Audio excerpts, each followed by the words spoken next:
কামারের অধিকার, পুরুষের অধিকার, মহিলাদের অধিকার বাস্তবায়ন করতে চাই।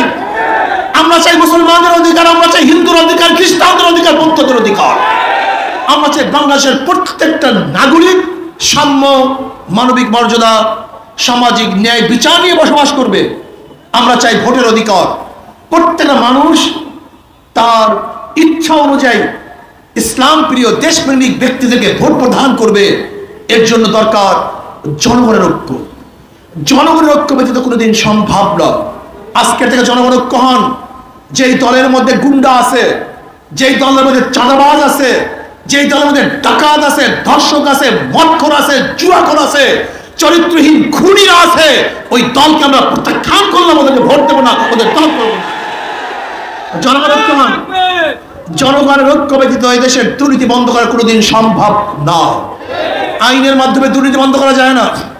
আজকে এখানে যারা শ্যামপুরের লোক আছেন, আপনারা চাঁদাবাজের বিরুদ্ধে ঐক্য হন। চাঁদাবাজের বিরুদ্ধে ঐক্য হন। ছাত্র জনতাদের ঐক্য হয়ে ফ্যাসিস্টকে দুনিয়ার থেকে, বাংলাদেশ থেকে বিদায় দিয়েছে, বাংলাদেশকে ভাগতে বাধ্য করেছে। ঠিক আজকে আমরা ঐক্য হব ছাত্র এবং জনতা, যে চাঁদাবাজদের বিরুদ্ধে আমরা সবাই ঐক্য। যখনই কেউ চাঁদা নেওয়ার জন্য আসবে, আমরা সবাই ঐক্যবদ্ধভাবে খাম্বার সাথে বেঁধে রাখবো। ঐক্য হন, চাঁদাবাজ থাকবে না। ধর্ষকদের বিরুদ্ধে ঐক্য হন।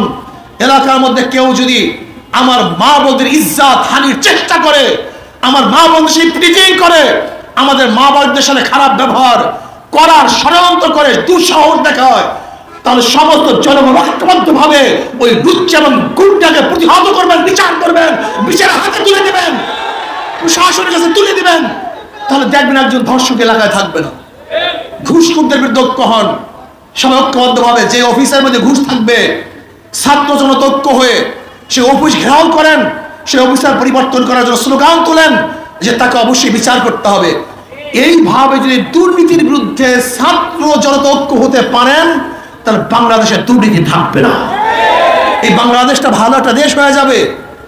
এর জন্য প্রয়োজন শুধু নেতা নয়, নীতির পরিবর্তন চাই।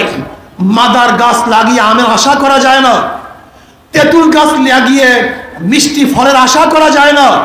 ঠিক দুর্নীতিবাজ নেতা এবং দলের মাধ্যমেও দেশকে দুর্নীতিমুক্ত করা যায় না।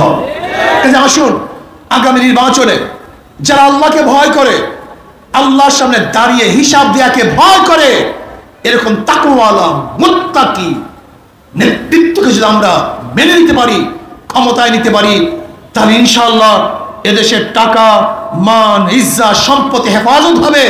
এই বাংলাদেশের ভূখণ্ড রক্ষা হবে।